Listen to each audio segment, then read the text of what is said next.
अस्सलामुअलैकुम गाइस, अपने YouTube channel info Aamir Siraj में खुशामदीद। आज की वीडियो भी एक बहुत अहम मौजू पर है। मौजू है व्हाट्सअप अकाउंट को हैक होने से कैसे बचाएं। भाई होता ऐसे है कि आपको व्हाट्सअप ग्रुप में या वैसे किसी फेक नंबर से एक व्हाट्सअप का लिंक आएगा। अच्छा, लिंक के ऊपर स्मार्ट मोबाइल फ़ोन बनाने वाली कंपनी का मोनोग्राम लगा होगा। वो ओप्पो का भी हो सकता है, हवावे का भी, सैमसंग का भी, वीवो, उसके बाद जो भी मोबाइल फ़ोन की कंपनी है उनका हो सकता है। इसके नीचे एक तहरीर दर्ज होगी, वो ये होगी कि अगर आप मोबाइल फ़ोन जीतना चाहते हैं तो इसे अपने तमाम व्हाट्सएप ग्रुप और कॉन्टैक्ट को सेंड करो और फिर इस लिंक को ओपन करो, इसमें अपना नाम पता वगैरह दर्ज करो ताकि आपको मोबाइल फ़ोन मिल सके।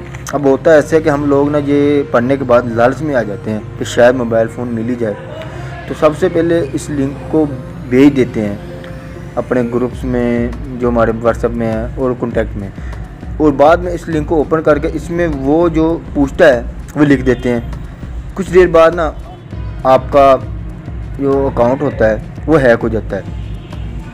अच्छा, जो ऐसे लिंक बनाकर लोगों को व्हाट्सएप के अकाउंट में भेजता है, ये हैकर होता है।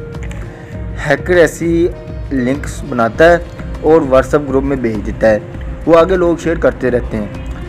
तो मेरे एक दोस्त का ऐसे ही एक अकाउंट हैक हुआ है। इसके बाद वो लाख कोशिशें करने के बावजूद अभी तक उसका अकाउंट जो हैक हुआ पड़ा है ना, वो अभी तक सही नहीं हुआ, यानी कि ओपन नहीं हो रहा, और उसने उस बेचारे को वो नंबर बंद करवाना पड़ा। तो अभी तक लेकिन वो अकाउंट उसका वो इस्तेमाल कर रहा है। तो मेरे भाई, अगर ऐसी कोई लिंक आपके पास आती हैं, अव्वल तो ये फेक होती हैं, ऐसी लिंक ना तो आगे शेयर करें, ना ही अपने किसी दोस्त को भेजें, ना खुद ओपन करें, क्योंकि जो मोबाइल फ़ोन का बिज़नेस करते हैं वो लोग जानते हैं मोबाइल फ़ोन बनाने वाली कंपनियां ऐसी कोई भी लिंक नहीं बनाती। उनकी अपनी वेबसाइट है, वो अपनी जो भी उनकी जो खबर होती है या जो भी ऐसी कोई ऑफ़र्स होती हैं वो अपनी ही वेबसाइट पर चलाते हैं, ना कि ऐसी लिंक्स के ज़रिए।